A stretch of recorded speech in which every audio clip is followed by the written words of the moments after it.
चलें करें। अस्सलाम वालेकुम। दुरूद शरीफ पढ़ लें।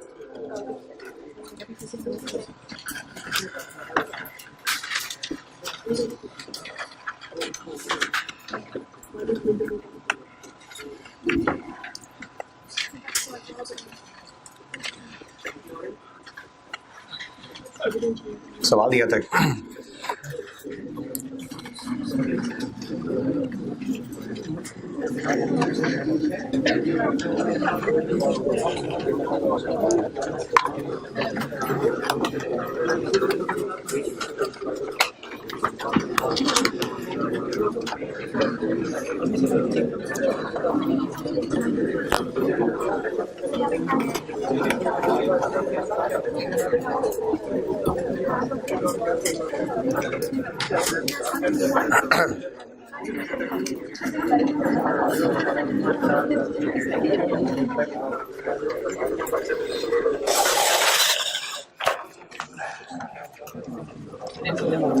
हाँ?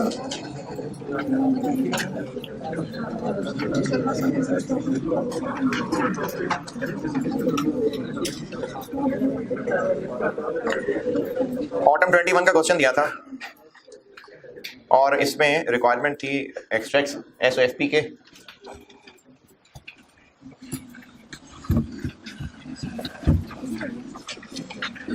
एसओएफपी और एसओसीआई के, और नोट्स नहीं रिक्वायर्ड थे लेकिन कंपैरेटिव फिगर्स मांगी हुई थी। तरीका आपको सिखाया था कि एक एक एसेट लेके चलें तो सवाल कंट्रोल में रहेगा। सबसे पहले लैंड 1 जनवरी 19 को खरीदी है, और लैंड मिली है गवर्नमेंट से। अगर कोई एसेट गवर्नमेंट से मिल जाए तो उसके लिए दो तरीके अलाउड हैं आईएएस में, एक फेयर वैल्यू पे और एक मामूली सी अमाउंट। तो ये सवाल के अंदर लिखा हुआ था कि जो गवर्नमेंट ग्रांट है वो डेफर्ड इनकम के तौर पे रिकॉर्ड होती है, और पहली लाइन में लिखा हुआ है कि land was recorded at its fair value, यानी लैंड डेबिट और गवर्नमेंट ग्रांट क्रेडिट दोनों फेयर वैल्यू पे 100 मिलियन। तो लैंड ने डेप्रिशिएट होना नहीं है, इसलिए दोनों ईयर्स में लैंड 100 पे आ जाएगी। सवाल किया है लैंड की फिगर में कोई एतराज? फैक्ट्री बिल्डिंग कंस्ट्रक्ट की है, I-23 लग रहा है इसमें। बोरिंग्स, जनरल बोरिंग का पैसा भी इस्तेमाल हुआ है और ग्रांट भी मिली है। स्पेसिफिक बोरिंग नहीं है इसमें, स्पेसिफिक नहीं है, जनरल बोरिंग ही है। ग्रांट का पैसा यानी ग्रांट जब पैसे मिल गए तो इसका तरीका बताया था कि जो खर्चा किया हुआ है बोरिंग में से वो रिवर्स होगा। ये बिल्डिंग के लिए ये 130 और 190 ये 2019 तक इस पे खर्च हुआ था। तो 2019 तक ये 320 इसकी कॉस्ट का हिस्सा बन गया, और साथ जो बोरिंग कॉस्ट है वो दिखाता हूँ अभी। फिर उसके बाद 2020 में, क्योंकि 19 भी पूछा था, 20 में ये तो बीडी है ही है, 20 में मजीद ये खर्चा हुआ, ये वो 280 आ गया, और 20 की बोरिंग कॉस्ट अप्लाई हुई। ये टोटल कॉस्ट आ गई बिल्डिंग की। लाइफ बिल्डिंग की है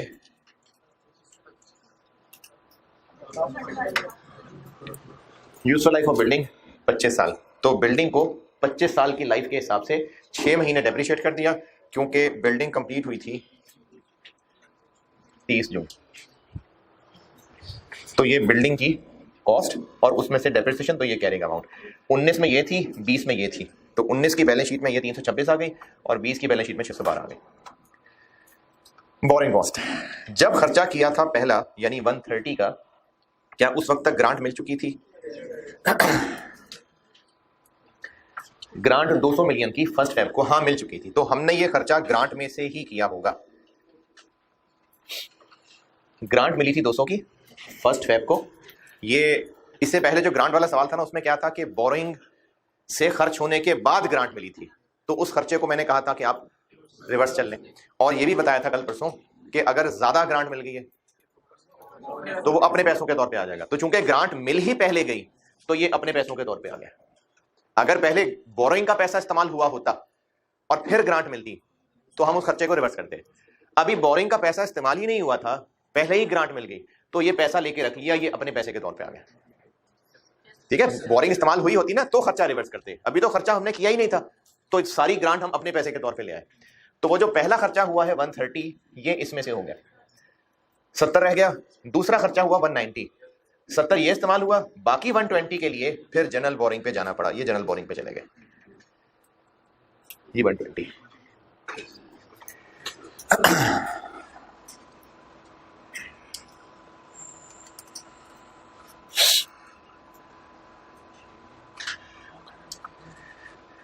ये 120 वहां से आया है।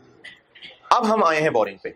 जो ग्रांट का पैसा था 200 मिलियन वो खत्म हो गया, अब हम आए हैं बोरिंग पे। पहले एक दफा सवाल में क्या था, पहले बोरिंग इस्तेमाल हुई थी फिर ग्रांट मिली थी। अब पहले ग्रांट मिल गई थी तो वो अपने पैसे के तौर पे इस्तेमाल होगी, वो खत्म होगा तो फिर हम लोग इस बोरिंग की वर्किंग में आएंगे।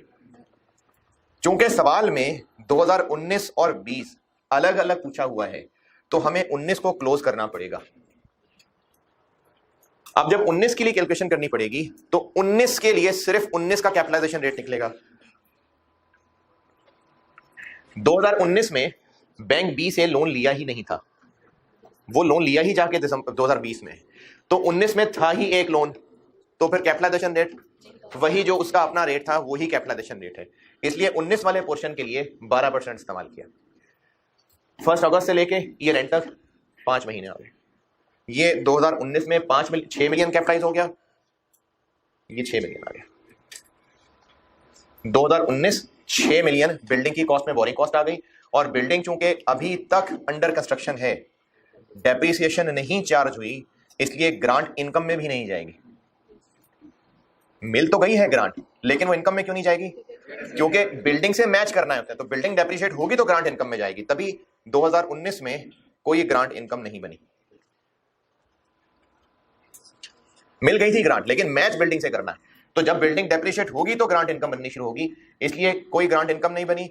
और वो जो लैंड की ग्रांट थी उसकी भी शर्त क्या थी? To the condition that BEL will establish a factory building. तो अगर लैंड मिलती हो तो इसके लिए भी पढ़ा था कि इसकी कोई ना कोई तो शर्त होगी, तो जो शर्त होगी उससे मैच करेगी। तो लैंड वाली ग्रांट ने भी बिल्डिंग से ही मैच करना है, तो इसलिए 2019 में ना ही लैंड वाली और ना बिल्डिंग वाली कोई ग्रांट इनकम नहीं बनेगी। हाँ जी, बिल्डिंग 2019 ओके। नहीं, लोन तो मिलने वाला मसला ही नहीं ना, वो तो जनरल बोरिंग है। 19 में एक ही लोन था तो उसका जो रेट है वही कैपिटलाइजेशन रेट है। 2 होते तो हम बोरिंग कैपिटलाइजेशन रेट अलग से एवरेज करके निकालते, लोन ही एक है। क्योंकि 19 की बैलेंस शीट मांगी थी ना, तो जैसे 20 में करूंगा वैसे 19 में भी करते। 2019 लैंड और 2019 बिल्डिंग, चल ठीक है। 2019 में ग्रांट मिल चुकी थी कि नहीं? बिल्डिंग से रिलेटेड पैसा मिल गया था। जो हम इन्वेस्टमेंट इनकम लेस करते हैं बिल्डिंग की कॉस्ट में से, वो कौन से पैसों पे कमाई गई इनकम होती है जो लेस करते हैं? स्पेसिफिक बोरिंग के बचे हुए पैसे। अपने पैसे इन्वेस्ट किए हैं तो उस पर भी तो कुछ कमा रहे होंगे, वो लेस करते हैं? नहीं, वो अदर इनकम में जाता है। तो ये जो ग्रांट 200 मिलियन मिल गई थी, ये वाले 1 फेब को 200 मिलियन की ग्रांट मिल गई थी, ये अपना पैसा ही ट्रीट किया ना, तो इस पे अगर कुछ कमाया, जो कि हाँ कमाया, तो वो अदर इनकम में जाएगा। ये इनकम स्टेटमेंट में देखें,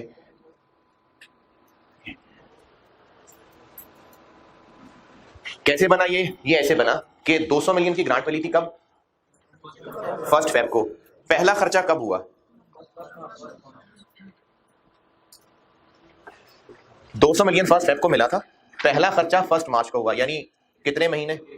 तो ये 200 रहा 1 महीना, फिर वो कम होके 70 हो गया। कब तक 70 रहा? तो ये 1 महीना और 5 महीने की ये इनकम कैलकुलेट हो गई। 200 पे 8% 1 महीना और 70 पे 8% 5 महीना।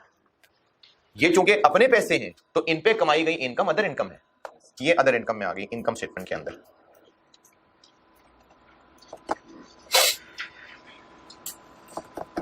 Interest income okay. और 19 में क्या रह गया? 19 में जी, 19 में जो हमें ग्रांट मिली है 200, 19 में नहीं, वो 19 में खत्म हो गई थी। हाँ, जो लैंड वाली ग्रांट मिली हुई है 100, तो वो 100 की 100 है, क्योंकि इसको अभी हमने इनकम बनाना शुरू नहीं किया, तो ये 100 की 100 यहां है। और हमें करंट में तोड़ने के लिए भी इसकी मैंने कोई अमाउंट, अच्छा ICAP के सोल्यूशन में ना करंट नॉन करंट मैंने तोड़ा हुआ था, उन्होंने कोई खास लिफ्ट नहीं कराई, लेकिन करानी चाहिए। 100 मिलियन सारा का सारा नॉन करंट में क्यों रखा मैंने? करंट में कितनी रखते हैं? जो अगले साल में हमने ग्रांट इनकम बनानी है। 2019 के एंड पे पता था कि 2020 में कितनी बिल्डिंग बन जाएगी, कितनी डेप्रिसिएशन हो जाएगी? नहीं ना, तो इसलिए 2019 में रहते हुए 100 का 100 नॉन करंट में, कुछ भी करंट में शो नहीं किया। 20 में आके बताऊंगा उसमें करेंगे। तो 19 की बैलेंस शीट में लैंड आ गई, बिल्डिंग आ गई, capital work in progress, 100 million land debit grant credit, ये वो ग्रांट आ गई, और 200 मिलियन आपको बताया था कि रनिंग फाइनेंस का अगर क्लोजिंग बैलेंस दिया हो तो वो बैलेंस शीट में आता है। तो ये इस 31 दिसंबर का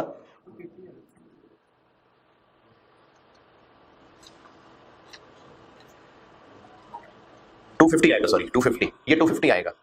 ये जो ऑनलाइन वाले लोग देख रहे होंगे ना, ये आपके देखते देखते मेरी फाइल मैंने 250 कर दी होगी, तो ये 250 है, ये 200 नहीं है, 250 है, ये 250 31 दिसंबर 19 का 250 प्रिंट आउट चूंकि आपके पास है तो इसको 250 कर लें इसको। तो 2019 की इनकम स्टेटमेंट, 2019 की ये बैलेंस शीट पूरी हो गई, ये 250 है, ये वाला 250 है, 31 दिसंबर 19 का बैलेंस दिया हुआ, ये 250, ये 250, यहाँ ये 250 कर लें इसको। ये लैंड वाली ग्रांट, ये लैंड, ये कैपिटल वर्क इन प्रोग्रेस, और ये रनिंग फाइनेंस का बैलेंस, ये 19 की बैलेंस शीट है। और 19 की इनकम स्टेटमेंट में ये इंटरेस्ट इनकम हो गई। इस रनिंग फाइनेंस पे पूरे 2019 में इतना इंटरेस्ट, मार्क का मतलब इंटरेस्ट, बैंक ने इतना इंटरेस्ट चार्ज किया था। मैंने आपको बताया था कि रनिंग फाइनेंस में डेली बेसिस पे इंटरेस्ट चार्ज हो रहा था, तो उन्होंने वो 22 मिलियन कर दिया। इस रनिंग फाइनेंस ही से रिलेटेड ये हमने कैपिटलाइजेशन रेट लिया 12%। देखें 2019 में सिर्फ एक ही रनिंग फाइनेंस था, हमने बोरिंग कॉस्ट कैपिटलाइज करते हुए 19 में कितनी बोरिंग कॉस्ट कैपिटलाइज की? 6। कौन सा कैपिटलाइजेशन रेट लगाया? वही 12। तो क्या ये 6 मिलियन अलहदा से बैंक को दिया होगा? इसी में ही है, तो 22 में से 6 कैपिटलाइज कर लिया, तो जो बाकी रह गया वो इंटरेस्ट इनकम बन जाएगी, एक्सपेंस, सॉरी ये इंटरेस्ट एक्सपेंस बन जाएगा। इसी लोन ए पे जो इंटरेस्ट था 22 रनिंग फाइनेंस, उसी में से तो 6 कैपिटलाइज किया है। अच्छा, उसमें से 6 कैपिटलाइज कैसे किया? लोन ही वही है, हमने वही 12% कैपिटलाइजेशन रेट लगाया और उसी लोन के पैसे ही तो इस्तेमाल किए। तो अगर हम उसके ऊपर बोरिंग कॉस्ट कैपिटलाइज कर रहे हैं तो कोई अलहदा से थोड़ी 6 मिलियन बैंक को अलग से दे दिया। यकीनन वो जो 22 मिलियन बैंक कह रहा है कि आपने हमें दिए हैं, तो उसी में से 6 होगा, तो इसमें से 6 कैपिटलाइज हो गया, तो बाकी फिर इंटरेस्ट एक्सपेंस बन गया। अच्छा, ये सवाल मैं मुश्किल ही रेट करूंगा, यानी अगर आपसे सवाल थोड़ा मुश्किल है तो हाँ ये मुश्किल सवाल था, इसमें बहुत ज्यादा चीजें थी, लेकिन अगर किसी से हो गया तो जबरदस्त, शाबाश, सर्टिफिकेट ऑफ मेरिट है। 1 to 5 नहीं, CD 70 का था।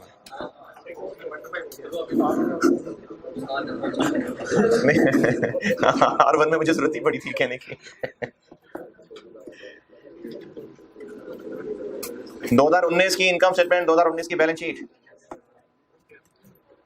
अच्छा, किसी से हुआ ये सवाल? किसी से पूरा बाकी हो गया? चलो ठीक है यार, शामिल।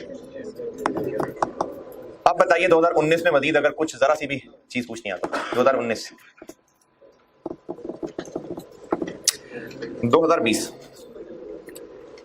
लैंड तो 100 ही रहेगी 20 में भी। बिल्डिंग ये 19 कैसे कैपिटलाइज हुआ? ग्रांट के पैसे हो गए हैं खत्म। अब जो मजीद 180 की इनवॉइस आई थी, ये पैसे कहां से दें?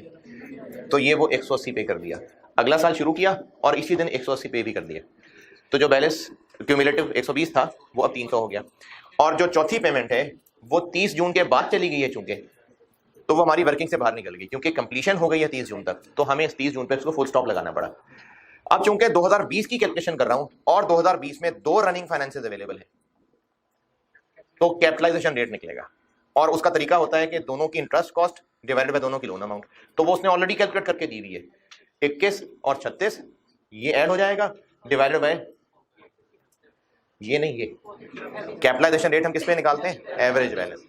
तो 57 डिवाइडेड बाय 450, तो ये कैपिटलाइजेशन रेट निकल आएगा 12.67, और ये है जो 2020 में लगेगा। ये ये 19 मिलियन 2020 में बोरिंग कॉस्ट कैपिटलाइज हो गई, और यही चूंकि इंटरेस्ट की बात अभी हो रही थी, ये इन दोनों में से है या अलहदा से कि 19 मिलियन बैंक को इंटरेस्ट दिया है? तो 57 में से 19 कैपिटलाइज हो गया, तो बाकी फिर इंटरेस्ट एक्सपेंस बन गया 30। और वो जो गवर्नमेंट ग्रांट जो अपना पैसा था वो तो खत्म ही हो गया था, तो इसलिए अदर इनकम कोई नहीं है 2020 में।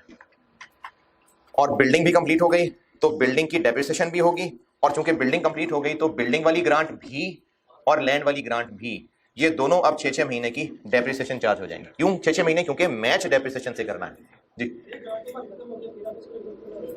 पैसे खत्म हो गए, ग्रांट का क्रेडिट बैलेंस तो है अभी तक, पैसे खत्म हो गए ना। पैसे और चीज है, ग्रांट जो क्रेडिट बैलेंस आ रहा है वो और चीज है। जब हम प्लान खरीदा है तो पैसे देके खरीदा है ना, तो प्लान को डेप्रिशिएट करते हैं तो उसका नाम पैसों को डेप्रिशिएट कर रहे होता है?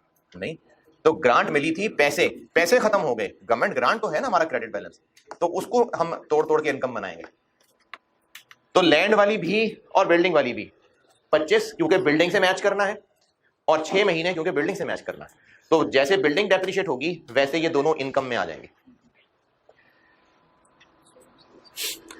और अगले साल भी ये इस साल तो इनकम बन गई, मैंने आपको बताया था बैलेंस शीट के लिए अगले साल की भी फिगर्स निकाल लें, तो अगले साल तो पूरा पूरा साल इनकम बनना है इन्होंने। ये 6 महीने की थी, ये साल की है, 6 महीने की थी, ये साल की, तो इतनी अगले साल जाके नॉन करंट बननी है। तो इसको फिर हम तोड़ देंगे, ये 20 का क्लोजिंग बैलेंस, ये करंट में, ये नॉन करंट में, ये करंट में, ये नॉन करंट में, ये ग्रांट करंट और नॉन करंट में तोड़ी। और जो 20 का क्लोजिंग बैलेंस है, ये एवरेज है, कैपिटलाइजेशन रेट में इस्तेमाल होगा, ये क्लोजिंग है, ये बैलेंस शीट में आएगा, ये बैलेंस शीट में आ गया। ये हो गई लैंड और बिल्डिंग की डिस्कशन पूरी। जी जी, उधर किधर 19 में पता था हमें कि बिल्डिंग कंप्लीट होगी तो 6 महीने रहते होंगे, नहीं कर सकते थे ना, इसलिए वो सब नॉन करंट में लिखा था। ये तो आपको सवाल में पता है, वरना 19 जब खत्म हुआ था तो बिजनेस को थोड़ी पता था। प्लांट 420 कॉस्ट, और इसके लिए जो लोन मिला था 240, ये फॉरगिवेबल है। तो मैंने आपको फॉरगिवेबल लोन भी एक मिसाल बताई थी, गवर्नमेंट ग्रांट ही होती है, और इसके लिए अगर हमें यकीन हो कि लोन माफ हो जाएगा तो ग्रांट रिकॉग्नाइज हो जाती है। Upon acquisition there is a reasonable assurance के लोन माफ हो जाएगा। तो इसलिए इस 240 को हम grant related to asset treat करेंगे, ये 240। और प्लांट खरीदा है, और खरीदा है 1 अगस्त को, तो इस पे 5 महीने की डेप्रिसिएशन और ग्रांट भी 5 महीने की इनकम। तो ये प्लांट डेप्रिशिएट हो गया 5 महीने, और ये ग्रांट 5 महीने की इनकम बन गई। अगले साल पूरे साल इनकम बनेगी। तो ये ईयर एंड की ग्रांट, ये करंट में, ये नॉन करंट, और प्लांट की डेप्रिसिएशन ये इनकम स्टेटमेंट में आ गई।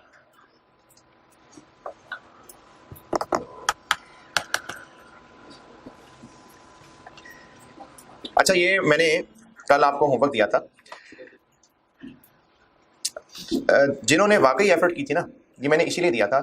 अगर मैं ये सवाल कल बोर्ड पे करता तो फिर भी आपको मुश्किल लगना ही था और आपने यही हिम्मत आकर उसको छोड़ देना था।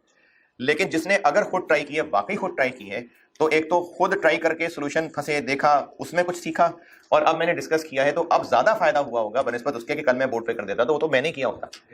तो इसलिए मेरे बच्चों होमवर्क किया करें। ये एक लेटेस्ट अटेम्प्ट का सवाल, ये होमवर्क था। अच्छा, वैसे 16 नंबर से ज्यादा मेहनत थी इसमें, नहीं 4 नंबर की मेहनत नहीं थी।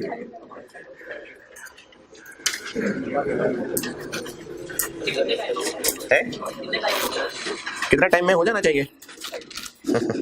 अगर नहीं आता तो फौरन हो जाना चाहिए। अगर आता है तो मेरे ख्याल में 16 नंबर के हिसाब से तो देखें, ये तो 22-23 मिनट का सवाल है, 25-26 मिनट कर लें। वैसे मेरे ख्याल में 25 मिनट मुनासिब है इसके लिए।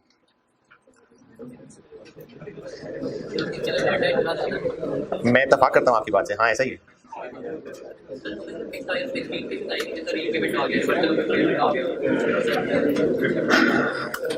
बिल्कुल आ सकते हैं, लेकिन जो उन टॉपिक्स के इंडिविजुअल सवाल थे, ऐसा नहीं होगा कि 4 टॉपिक्स मिक्स हुए और चारों ही बिल्कुल एक्सट्रीम पे हुए हैं, नहीं, ये नहीं होगा। जैसे इसमें मेनली IS 20 ही की टेस्टिंग थी, तो इसलिए इसमें आपको ज्यादा डेप्रिसिएशन की कैलकुलेशन में नहीं उलझाएंगे, रिवैल्यूएशन में नहीं उलझाएंगे। IAS 23 भी इवन इतना नहीं उलझाया। तो इसलिए अगर कोई एक टॉपिक ज्यादा स्ट्रेच किया होगा तो बाकी फिर नॉर्मल होंगे। इसके अलावा मैंने क्वेश्चन कहा था, क्वेश्चन नंबर 3, अगर करने की हिम्मत कर ली थी तो ठीक है, अगर नहीं तो ये आसान हो जाएगा। इसमें था ये कि एंट्री सिर्फ 2019 की मांगी थी। जिन बच्चों ने रिक्वायरमेंट नहीं देखी और बस जनरल एंट्रीज और सारी एंट्रीज करने लगे होंगे एग्जाम में बैठ के भी, तो टाइम जाया किया होगा। एंट्री सिर्फ 2019 की मांगी थी।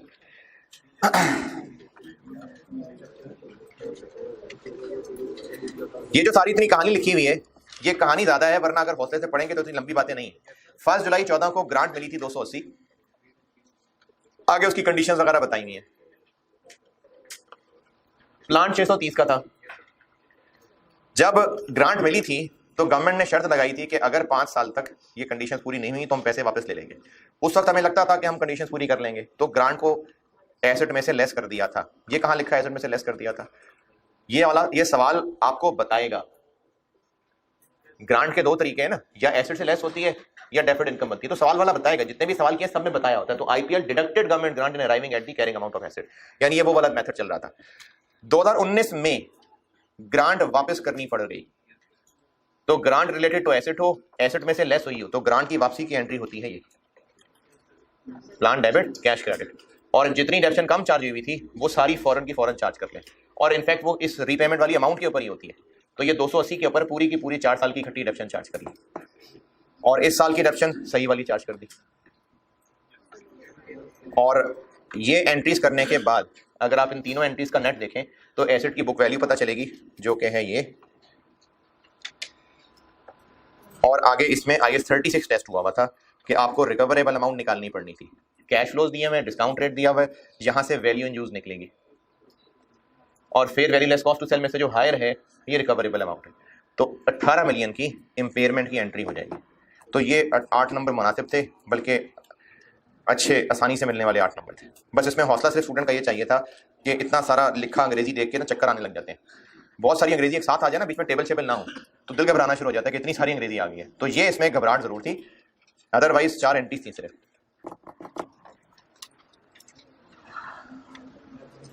अच्छा, ये एक सवाल है, ये स्प्रिंग 21 में टेस्ट हुआ था। 5, 5, 10 और 6, 16 नंबर का सवाल। इसमें करना क्या था? इस सवाल में बच्चों को मुश्किल आई थी, और वो इस वजह से आई थी कि सवाल मोस्टली स्टूडेंट्स ने प्रैक्टिस किए होते हैं डबल एंट्रीज के, इनकम स्टेटमेंट, बैलेंस शीट के। इस 16 नंबर के सवाल की रिक्वायरमेंट देखें क्या है। डिस्कस मतलब अंग्रेजी लिखनी पड़ेगी, लेकिन अंग्रेजी लिखते हुए अगर आप इस बात से ना घबराएं कि अंग्रेजी लिखनी है, क्योंकि आपसे ना यहां पर ग्रामर नहीं टेस्ट होनी है, ना स्पेलिंग टेस्ट होनी है। बस इतनी कोई इंग्लिश हो जो आपकी पर्सनल ना हो, कि आपके अलावा कोई और ना समझ सके, इतनी हो कि पेपर पढ़ने वाले को बस समझ आ जाए, वो बहुत है। करना क्या है, अगर इसी सवाल में ये जो सवाल है सारा, अगर ये पॉइंट 1, 2, 3 अलग अलग पढ़े ना, और ये करना होता कि इनकम स्टेटमेंट के एक्सट्रैक्ट्स बना दें, डबल एंट्रीज कर दें, तो न्यूमेरिकली स्टूडेंट ने कर लेना था। अब स्टूडेंट ने सिर्फ जो करना था वो अंग्रेजी में बताना है। जैसे देखें, पॉइंट नंबर 2 है, पढ़े पॉइंट नंबर 2।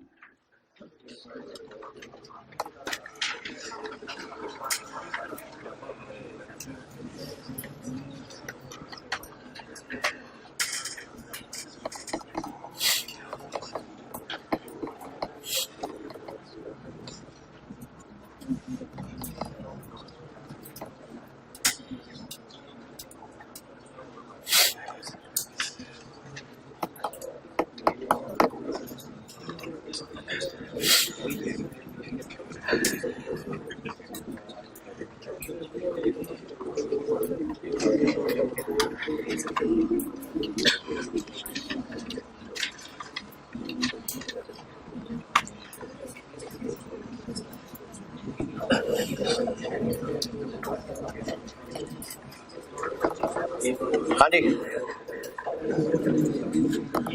IAS 40 बिल्डिंग है, इसमें 3 मंजिलें हैं, जिनमें से एक हम खुद यूज कर रहे हैं और 2 जो हैं वो हमने किराए पे दे दी। तो बिल्डिंग हो और उसके पोर्शंस कुछ खुद इस्तेमाल में हो, कुछ किराए पे दिए हों, और उनके अलग अलग पोर्शन की वैल्यू निकल सकती हो, तो क्या तरीका होता है? जो किराए पे पोर्शन है वो इन्वेस्टमेंट प्रॉपर्टी और बाकी PPE।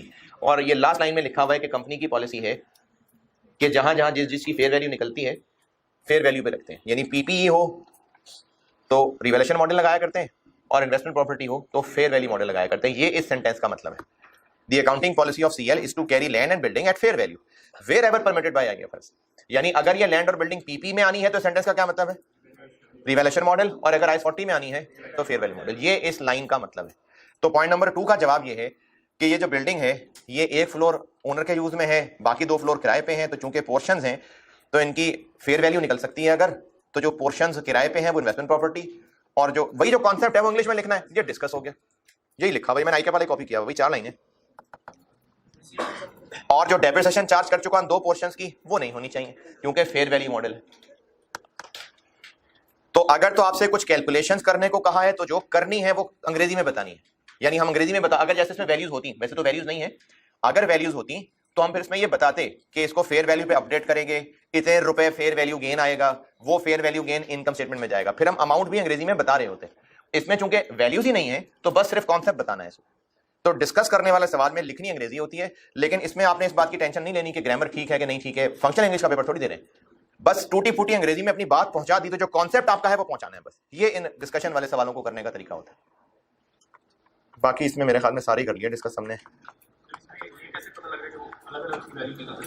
हाँ, अब ये कैसे पता चल रहा है? किधर गया?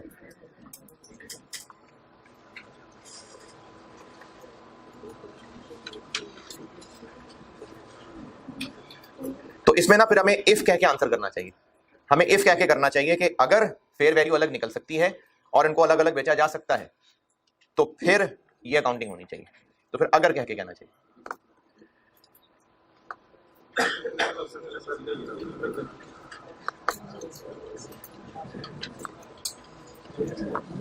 अच्छा जी, और इसके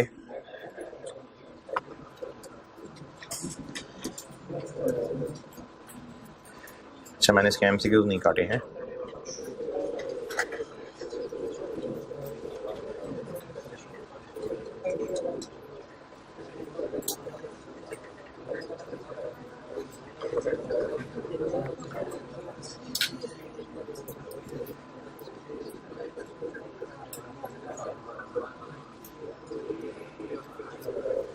अच्छा, इनके कॉन्सेप्चुअल वाले कर लेते हैं डिस्कस, बाकी न्यूमेरिकल वाले तो करेंगे तो मसला पता चलेगा। ये चैप्टर जिसमें तीनों आईएएस मिक्स थे, नंबर 2 देख लें।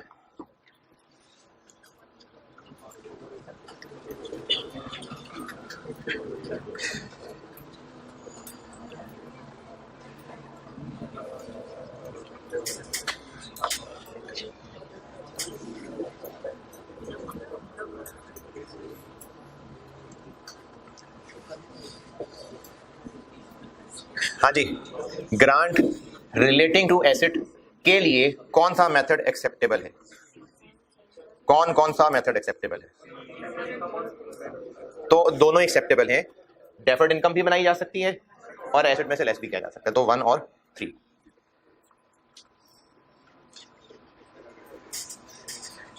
चलिए,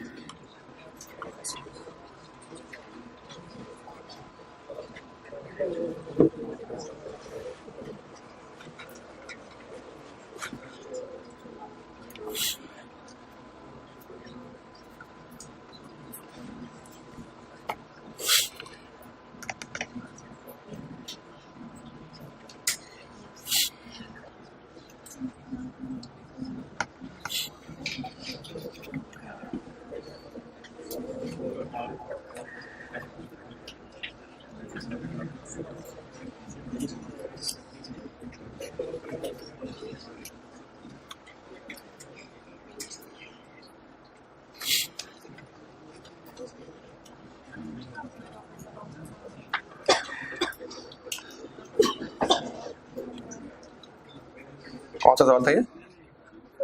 और था ना? अच्छा,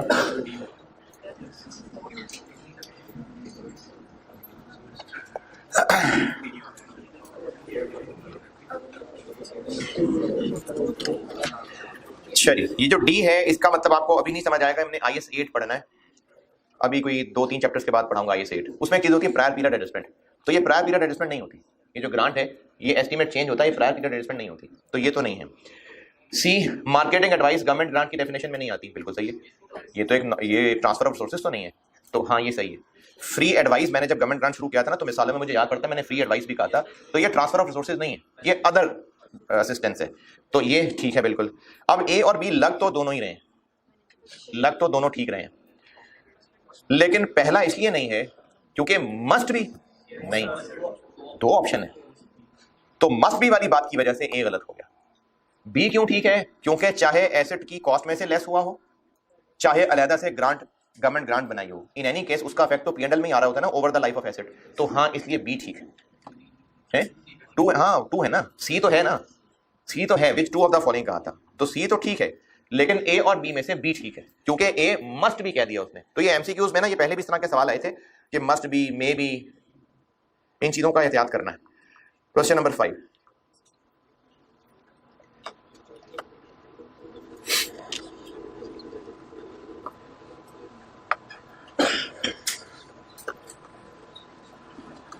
ये फिर वही मस्ट बी, मे बी।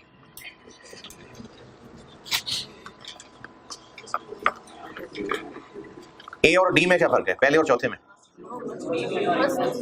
तो क्या कंपनी की मर्जी है, चाहे तो कैपिटलाइज कर ले, नहीं करना है, तो इसलिए ए ठीक है, ये नहीं ठीक है, मे भी नहीं है, मस्ट भी करना है। अच्छा ये क्यों गलत है? क्योंकि सारे नॉन करंट एसेट्स के लिए नहीं है, क्वालिफाइंग एसेट्स के लिए, तो इसलिए ये नहीं सही। तो अगर आपको कच्चा कच्चा भी लग रहा है तो ये कंफर्म गलत है, तो इसलिए बी और ए आंसर है, ए और बी।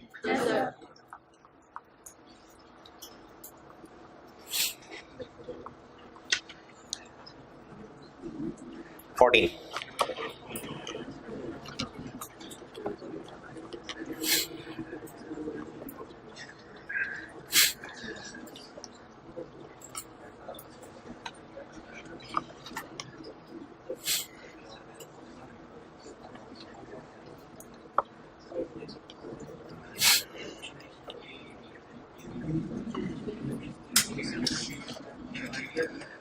हाँ जी बी, चलिए सारी बताता हूं। ए का मतलब ये है कि अभी ये किराएदार को हमने किराए पे दी हुई है, लेकिन अब हम बस इसको खाली करा के इसको बेचने ही लगे, तो बेचने लगे तो ये इन्वेस्टमेंट प्रॉपर्टी से निकल गई।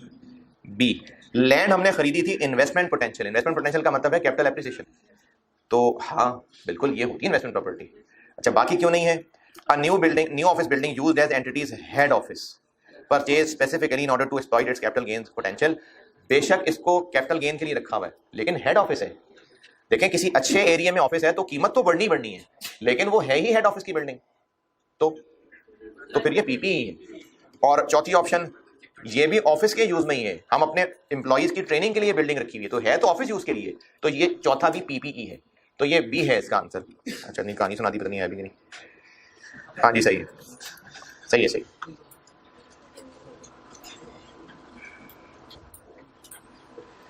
हाँ जी ये आप ऐसे याद कर लें फिलहाल, क्योंकि ये तीनों नाम जो है ना ये IS 8 के हैं। IS 8 पढ़ना भी हमने, ये FR 2 में होता था, FR 1 में शिफ्ट हुआ इस दफा। इफ अ गवर्नमेंट ग्रांट, अच्छा वो जो मैं कहता था ना FR 2 में पढ़ेंगे जाके, तो देखो उन्होंने एक टॉपिक FR 2 से FR 1 में डाल दिया, तो ये IS 8 है जो FR 1 में शिफ्ट हुआ है आपके। If a government grant must be repaid then it is, ये तीनों नाम IS 8 के हैं, तो ये जब पढ़ लेंगे तो पता चल जाएगा, ये एस्टीमेट चेंज होता है बहरहाल। ये तीन नाम जो है ना ABC, ये तीनों IS 8 में पढ़ने हैं, तो उसमें से ये एस्टीमेट काउंट होता है गवर्नमेंट ग्रांट, यानी सी आंसर है इसका।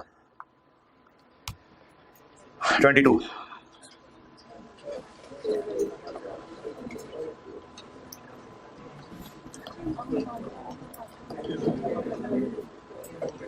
हाँ जी फेयर वैल्यू, अगर हमें नॉन मॉनेटरी ग्रांट मिली है यानी एसेट ही मिल गया है, तो फिर वो फेयर वैल्यू पे रिकॉर्ड होगा। 23, अगर थोड़ा थोड़ा सा जरा सा भी याद आ रहा हो तो, टैक्स वाला, ये आपको बताया था कि ये टैक्स के जो बेनिफिट्स हैं ये नहीं IS 20 में आते।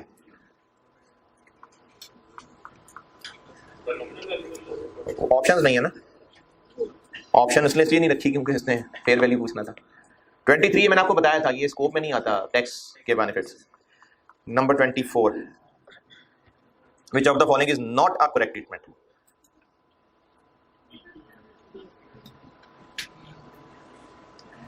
ग्रांट रिलेटेड टू एसेट है, डेफर्ड इनकम बनाते हैं, हाँ बिल्कुल बनाते तो हैं, एसेट में से लेस करते हैं, ये भी ठीक है।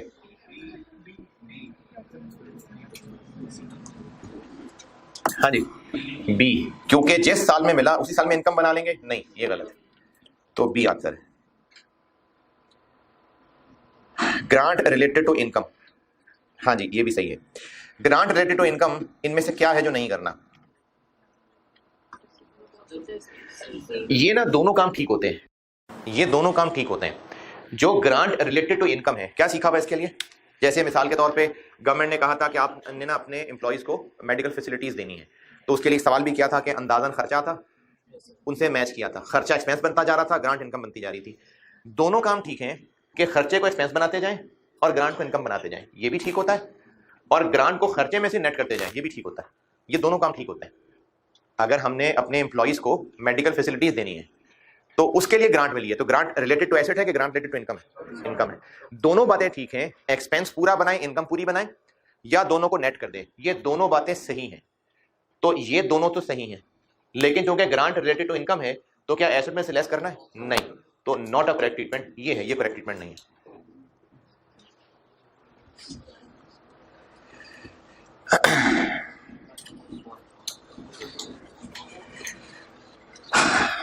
चलिए, ये भी आप एमसीक्यू की हद तक याद कर लें, क्योंकि आपके सिलेबस में ना IS-21 नहीं है, ये IS-21 से रिलेटेड चीजें ये, तो आप ये ऐसे याद रख लें कि ये भी, ये जो सी है ना, ये भी बोरिंग कॉस्ट होती है।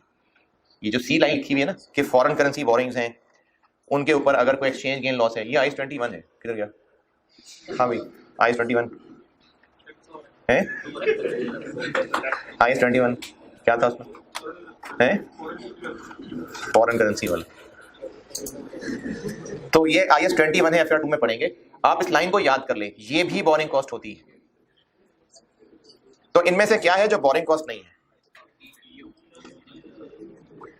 Principal repayment. बोरिंग कॉस्ट थोड़ी है प्रिंसिपल रीपेमेंट, ये तो प्रिंसिपल वापस कर रहे हैं, बाकी इंटरेस्ट, फाइनेंस चार्ज, ये सारा बोरिंग कॉस्ट ही है। और ये भी आप याद कर लीजिए, ये भी बोरिंग कॉस्ट होती है।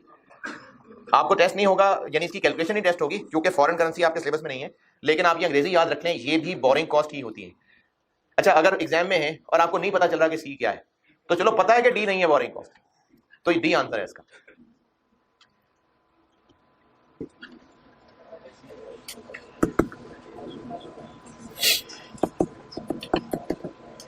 जब एक्टिविटीज रुक गई हैं तो बोरिंग कॉस्ट को भी एक्सपेंस कर देना चाहिए। Which of the following is not a condition to commence capitalization? Commencement की 3 कंडीशंस थी, उनमें से कौन सी? खर्चा हो रहा हो, बिल्कुल कंडीशन थी। बोरिंग कॉस्ट इनकर हो रही हो, बिल्कुल कंडीशन थी। मैंने आपको अंग्रेजी भी लिखवाई थी, कहा था कि आप अंग्रेजी भी याद रखें एमसीक्यूज के लिए। बोरिंग वापस करनी शुरू कर दियो, नहीं ये कोई शर्त नहीं। अदरवाइज ये तीनों लाइनें आपको लिखवाई थी, पहली, दूसरी और चौथी है। क्या हुआ? हाँ वो यहीं से देख के डाला हुआ, ठीक है। तो 28 का आंसर सी है। 29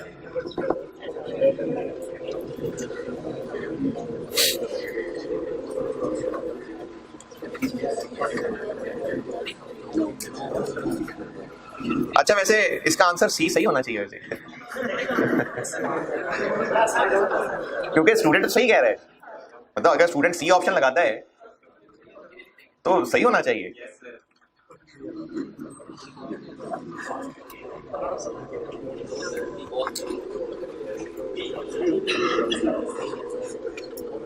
हाँ जी, बोरिंग कॉस्ट कैपिटलाइज करना रोक देते हैं जब बिल्डिंग सब्सटेंशियली कंप्लीट हो जाए। तो वो कह रहा है जी ऑलमोस्ट कंप्लीट है, बस फर्नीचर लगाना रह गया, तो बस हो गई सेशन, बस खत्म। तो बोरिंग कॉस्ट की कैपिटलाइजेशन कंटिन्यू नहीं करेंगे, नो जी। देखें, ये तो सब्जेक्टिव सवाल है, डिपेंड करता है कि बिल्डिंग का डिजाइन कैसा है, उस बिल्डिंग के डिजाइन पर डिपेंड करता है। देखें, ये जो बिल्डिंग, ये जो भी आपको यहाँ नजर आ रही है, ये जो ऊपर सीलिंग है, ये बिल्डिंग का हिस्सा ही है, क्योंकि ये डिजाइन के अंदर ही ये तय हुई होगी। इसी तरह से ये जो ये पीछे लकड़ी का काम हुआ है इस बोर्ड के पीछे, ये भी सारा बिल्डिंग का हिस्सा ही है। टाइलें हैं, बिल्डिंग का हिस्सा है, मतलब जिससे काम करवा रहे होंगे हम। तो अगर इंडिविजुअल के तौर पे सोचे तो शायद अजीब लगे, लेकिन बिजनेसेस अगर किसी कॉन्ट्रैक्टर को काम दिया है तो बिल्डिंग के अंदर ये टाइलें शाइलें भी हैं। हाँ, ये एक अलग चीज है, ये जो बोर्ड है ये अलग एसेट है, पंखे एसी अलग एसेट है। तो जब ये लकड़ी का काम, ये फर्श का काम सारा हो जाएगा तो बिल्डिंग हो गई कंप्लीट। नहीं, फर्नीचर तो एसेट ही अलग है ना। पॉइंट नंबर नहीं, कौन सा? 30।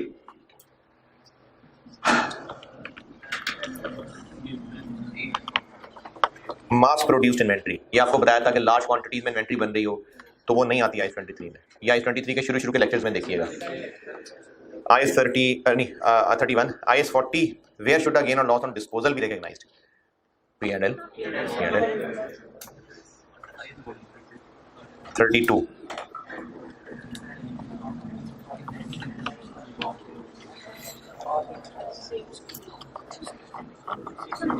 पार्ट खुद इस्तेमाल में है, पार्ट किराए पे दिया हुआ है।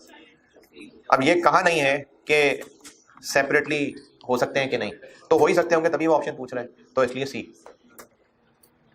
33 इन्वेस्टमेंट प्रॉपर्टी की इनिशियल मेजरमेंट कॉस्ट पे होती है। कितने हैं भाई?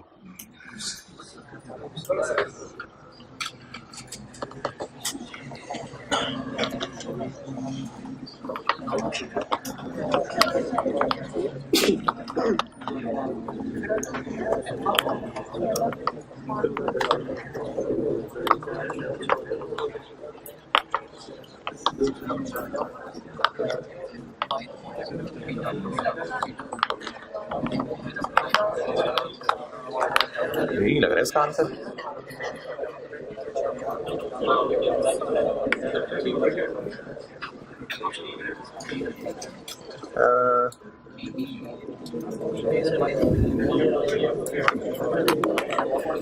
अच्छा, ट्रांसफर के लिए आपको बताया था ट्रांसफर सिर्फ तब होगी, मुझे खुद भी भूल गए वर्डिंग,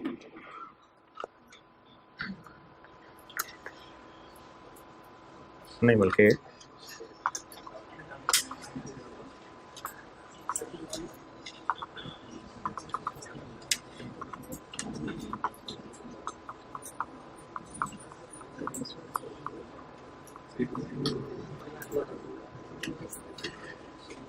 ट्रांसफर में कहा था कि ये देखें, ये in isolation a change in management intention does not provide evidence of a change in use, यानी सिर्फ विशेष के ऊपर नहीं हो जाएगा, देखना पड़ेगा an entity shall transfer of property a change in use occurs when property meets the definition investment property and there is evidence of change in use. अब ये जो यहाँ एमसीक्यू है ये थोड़ा सा एम्बिगुअस है, एंटिटी विशेस टू चेंज। अच्छा नहीं सॉरी, मैं बोंगी मार रहा हूँ, ये मैंने एक बोंगी मारी है, वो ट्रांसफर की तो बात ही नहीं कर रहा, सॉरी। ये IS हाँ नहीं ये सर में ना IS 8 का सवाल है, मैं इसको ट्रांसफर के कॉन्टेक्स्ट में सोच रहा था। नहीं ये IS 8 का सवाल है, IS 8 पढ़ाना है आपको भी। ये ना अकाउंटिंग पॉलिसीज की चेंज की बात हो रहा है, जैसे इसने कहा हुआ है कि वो कॉस्ट मॉडल से फेयर वैल्यू मॉडल पे जाना चाह रहा है। ये IS 8 है, चेंज इन अकाउंटिंग पॉलिसी पढ़ेंगे हम। तो वो कह रहे हैं कब पॉसिबल है, तो IS 8 में बताऊंगा। वो पॉसिबल होती है जब अप्रोप्रिएट प्रेजेंटेशन, ये सी आंसर है इसका, ये IS 8 में पढ़ लेंगे हम। मैं भी बोंगे मार दूं। 35 which two of the following properties fall under the definition of investment property, इनमें से कौन सी दो इन्वेस्टमेंट प्रॉपर्टी है? ये तो है एम्प्लॉइज को किराए पे दी हुई है, नहीं leased out and under operating lease, हाँ जी बिल्कुल, तो बी है और डी है, यानी दूसरा और चौथा। 36 which of the following can not be a qualifying asset?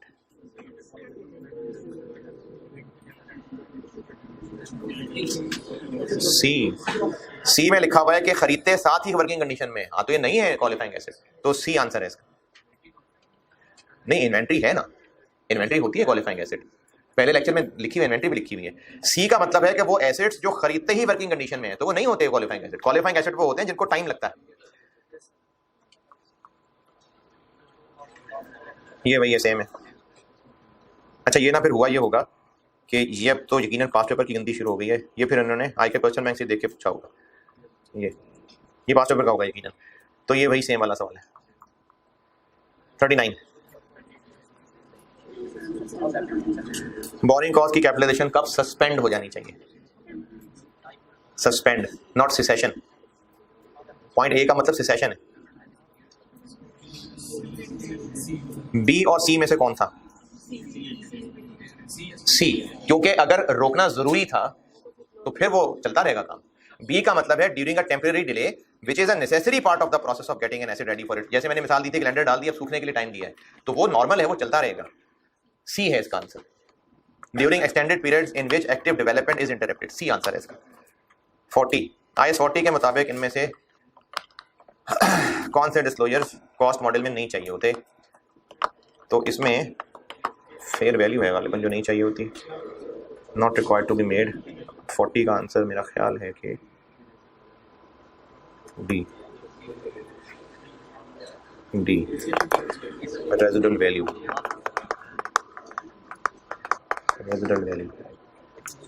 अच्छा चलिए चेक करता हूँ मैं, ये चेक करता हूँ, मुझे लग नहीं रहा वैसे किसका आंसर डी होना चाहिए। चलें चेक करता हूँ। 41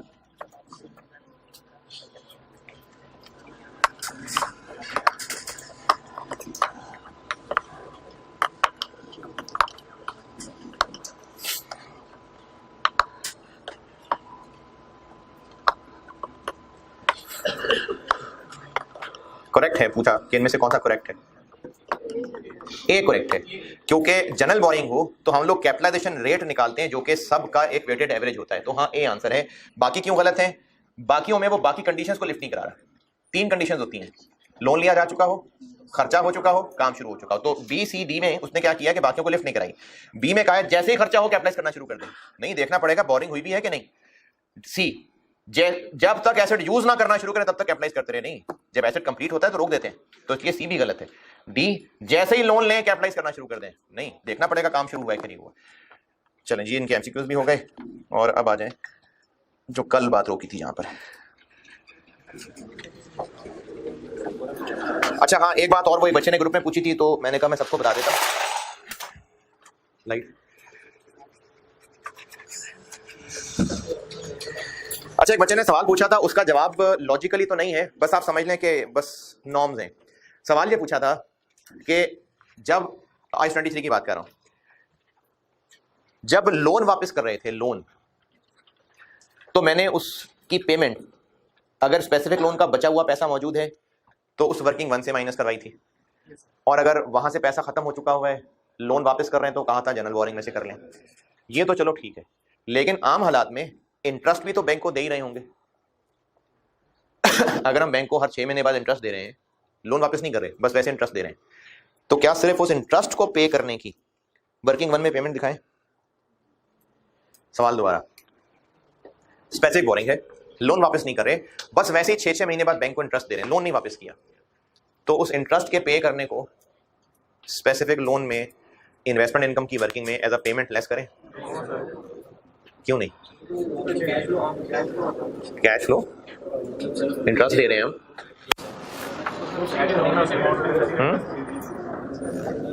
सवाल ये पूछा है कि इंटरेस्ट जो पे कर रहे हैं बैंक को, तो क्या उस इंटरेस्ट की पेमेंट वर्किंग 1 में एज अ पेमेंट दिखाएं या ना दिखाएं? क्यों ना दिखाएं? दिखानी चाहिए। क्यों दिखानी चाहिए? सर हमारे पास अगर स्पेसिफिक लोन ही खत्म हो चुका है तो हमने पेमेंट तो करनी है। जनरल लोन हमारे पास नहीं, इन्वेस्टमेंट इनकम की वर्किंग चल रही है, सरप्लस फंड्स हैं, बैंक को लोन नहीं वापस करना शुरू किया, बस वैसे ही 6-6 महीने बाद इंटरेस्ट दे रहे हैं। लोन की अमाउंट में से, तो अमाउंट में से तो नहीं दे रहे। हाँ, तो उस अमाउंट में से तो हम इंटरेस्ट वापस नहीं कर रहे, पैसे दे रहे हैं, पैसे रखे हैं वहां पर। सर पैसे तो रखे हैं, हमने वो लोन लिया है इसके लिए, के लिए। हाँ, और जो एक्सेस अमाउंट थी वो हमने उसमें पाई है। ठीक है।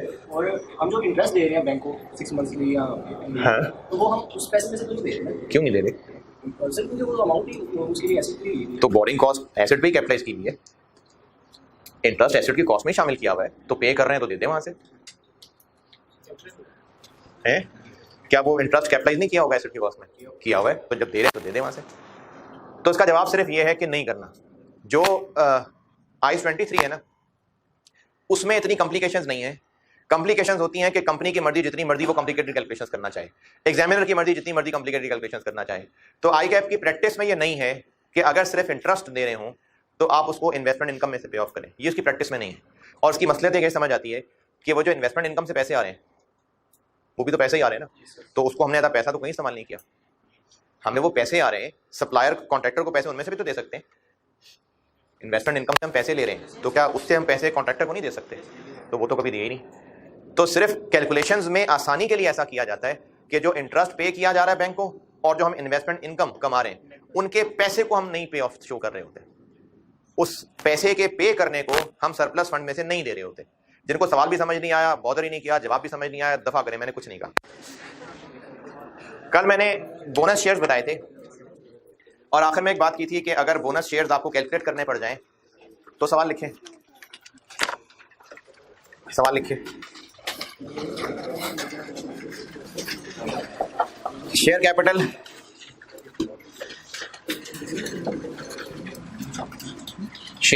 As at first January 21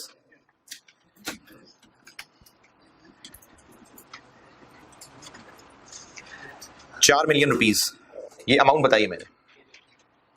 share capital का मैंने बैलेंस बताया है, जो कि अमाउंट बताइए मैंने 4 मिलियन रुपीस, और ब्रैकेट में लिखिए, ब्रैकेट में साथ इसके ₹10 ईच। ये क्या बताया मैंने? Face value. ठीक, चले उसके बाद लिखें on 1 March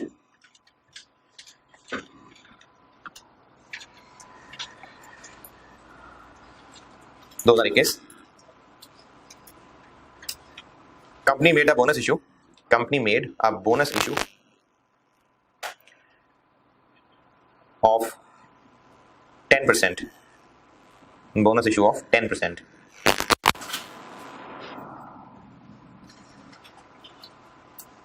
On 1st July 21, वो बोनस इशू वाली बात फुल स्टॉप खत्म होगी। On 1st July 21, company made a right issue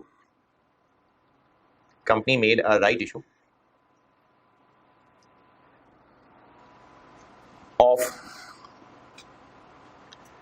245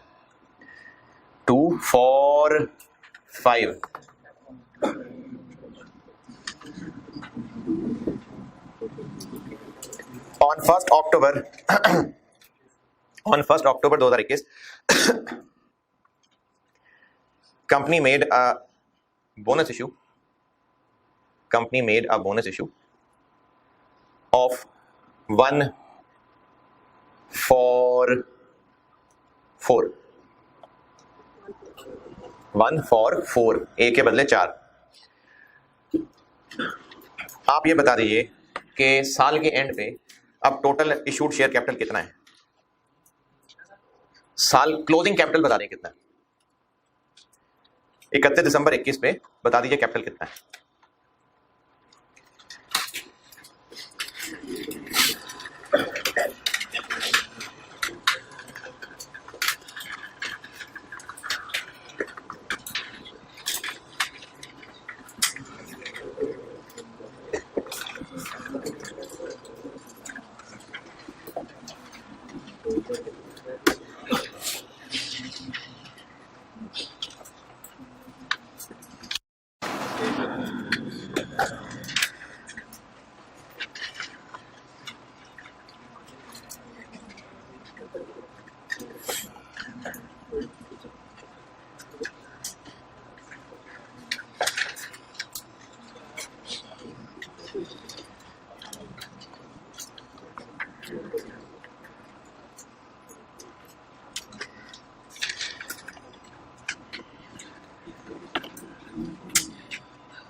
हाँ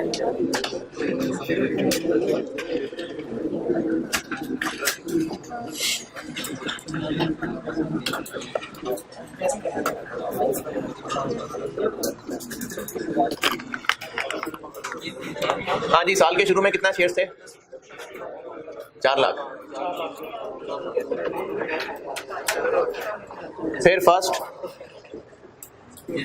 मार्च को बोनस इशू किया, कितना? 10%, यानी 40,000। ये हो गए 440। फिर फर्स्ट जुलाई को राइट इशू किया, कितना? 440,000 का कितना? 2/5, कितना हो गया? 176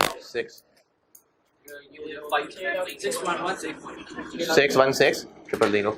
फिर फर्स्ट, सही नहीं, मैंने 4 मिलियन रुपए बताए थे, ये शेयर्स लिखे। फर्स्ट अक्टूबर को बोनस दिया, कितना? 154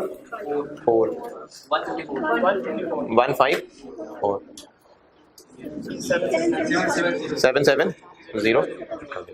ये साल के एंड पे शेयर्स हैं, और अगर इनको 10 से मल्टीप्लाई कर लें तो ये शेयर कैपिटल है।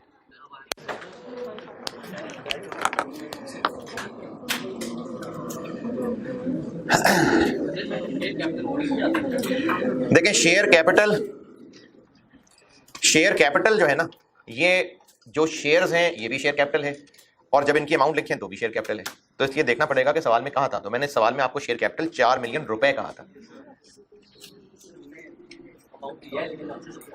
वो इसलिए आ गया क्योंकि ये सारे शेयर्स को 10 से मल्टीप्लाई करके वर्किंग करें तो भी एंड रिजल्ट ये निकलेगा।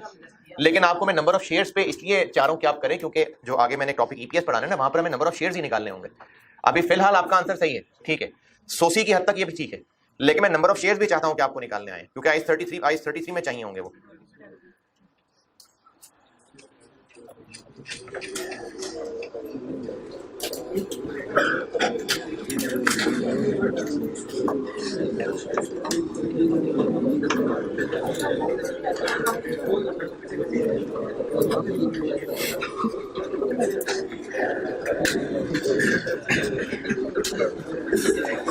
अच्छा, शेयर कैपिटल के लिए ना आपको कुछ कॉन्सेप्ट्स बता रहा हूं, आप उनको अपने अल्फाज में बेशक एक लाइन लिख लें, ये काम आएंगे एमसीक्यूज में।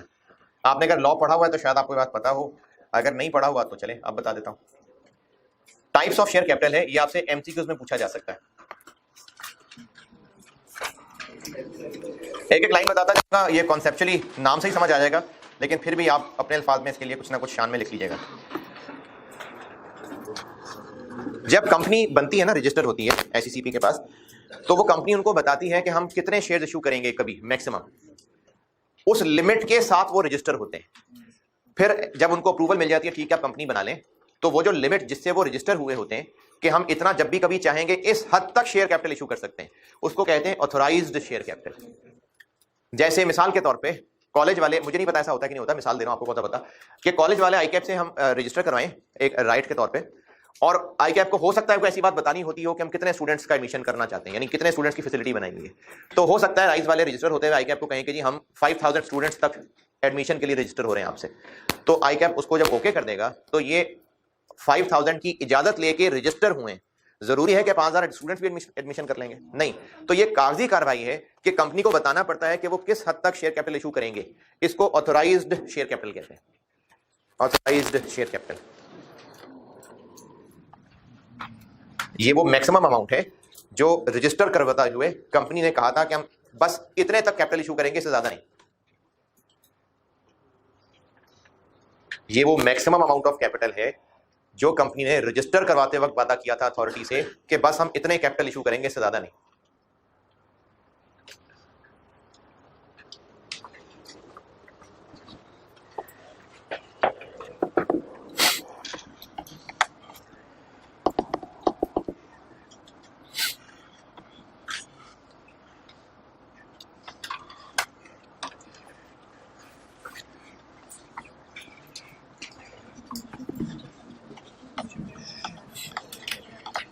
Authorised share capital.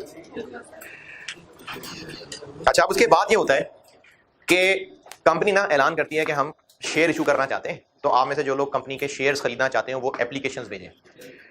जितने लोग इंटरेस्टेड होते हैं, जितने लोग एप्लीकेशंस भेजते हैं कि हम आपसे शेयर्स खरीदना चाहते हैं, इसको कहते हैं कि लोग सब्सक्राइब कर रहे हैं, तो इसको सब्सक्राइब्ड शेयर कैपिटल कहते हैं। जितने लोग शेयर्स लेने के लिए एप्लीकेशंस भेजते हैं कि हाँ हम शेयर्स खरीदना चाहते हैं, उस कैपिटल को सब्सक्राइब्ड शेयर कैपिटल कहते हैं।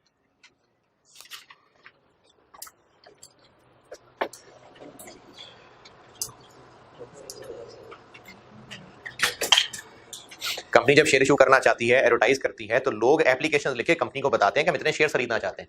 तो जितने शेयर्स की लोगों की तरफ से कमिटमेंट आती है, एप्लीकेशंस आती हैं, उस टोटल अमाउंट को सब्सक्राइब्ड शेयर कैपिटल कहते हैं।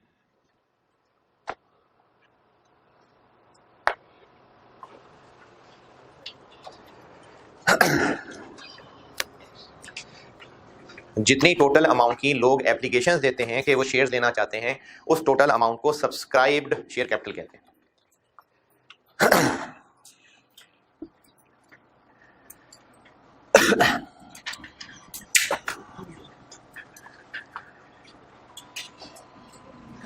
कंपनी इन एप्लीकेशंस के बदले अब लोगों को शेयर इशू कर देगी। जितने शेयर्स इशू कर देंगे वो इशूड शेयर कैपिटल है, और ये है जिसकी अकाउंटिंग होती है।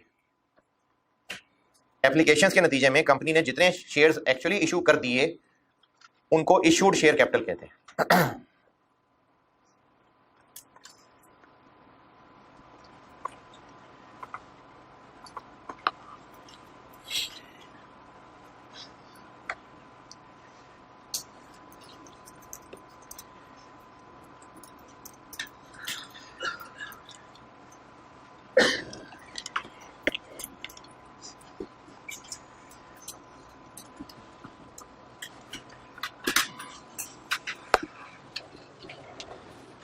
और जब लोगों ने इन शेयर्स के बदले पैसे दे दिए, तो जितने कैपिटल के लोग पैसे दे चुके उसको कहते हैं पेड अप कैपिटल।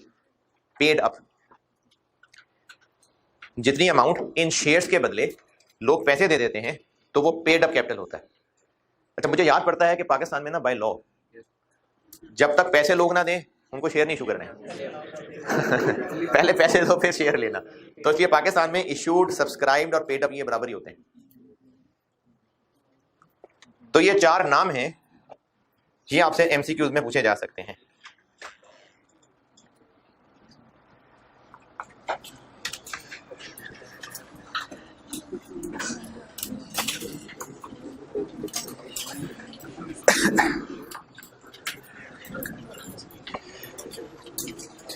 अच्छा, ये तो हो गई शेयर कैपिटल की टाइप्स, इनकी इशुएंस के एतबार से। दो और टाइप्स लिखते हैं जो अलग से दोबारा हेडिंग है, टाइप्स ऑफ कैपिटल। पहले भी टाइप्स ऑफ कैपिटल ही बताई थी मैंने, ये आपसे एमसीक्यूज में पूछी जा सकती हैं। अब दोबारा से टाइप्स ऑफ कैपिटल बता रहा हूं, ये एक डिफरेंट एंगल से। एक होते हैं ऑर्डिनरी शेयर कैपिटल, ये यही है जो शेयर कैपिटल है। ये होते हैं ओनर्स।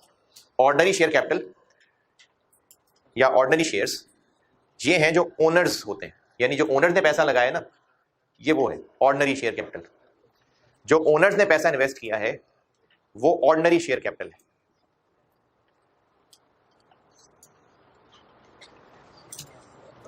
और एक होता है प्रेफरेंस शेयर्स, ये ओनर्स नहीं होते, ये ओनर्स नहीं है।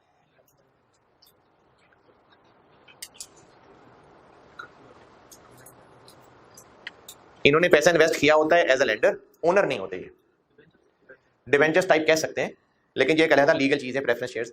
तो ये ओनर्स नहीं है, एज अ लेंडर इन्होंने कंपनी को पैसा दिया होता है। ये जो प्रेफरेंस शेयर्स हैं ये रिडीमेबल भी हो सकते हैं, रिडीमेबल और इररिडीमेबल भी हो सकते हैं।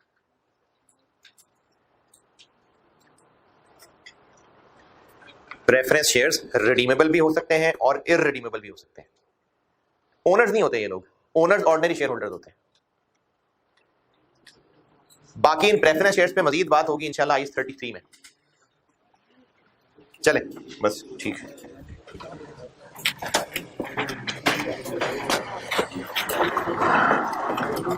काफी अरसा हो गया, कोई बात याद हो किसी को तो बता दें, मैं कहां तक पहुंचा था।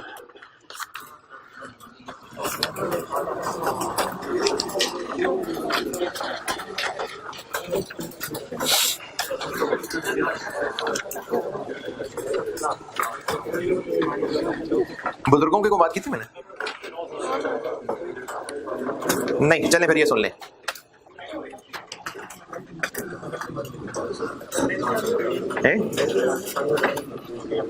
यार अगले वीक में इंशाल्लाह कर ही लेता हूँ यार, ज़्यादा हो गया। इस अगले वीक में इंशाल्लाह है नहीं, वो बयान दोबारा लास्ट है जी। नहीं कोई छुट्टियाँ नहीं हो रही, नहीं है ना, सीरियसली नहीं है, नहीं वो नहीं है, बस क्यों क्या मैं बात कर लूँ इजाजत हो तो।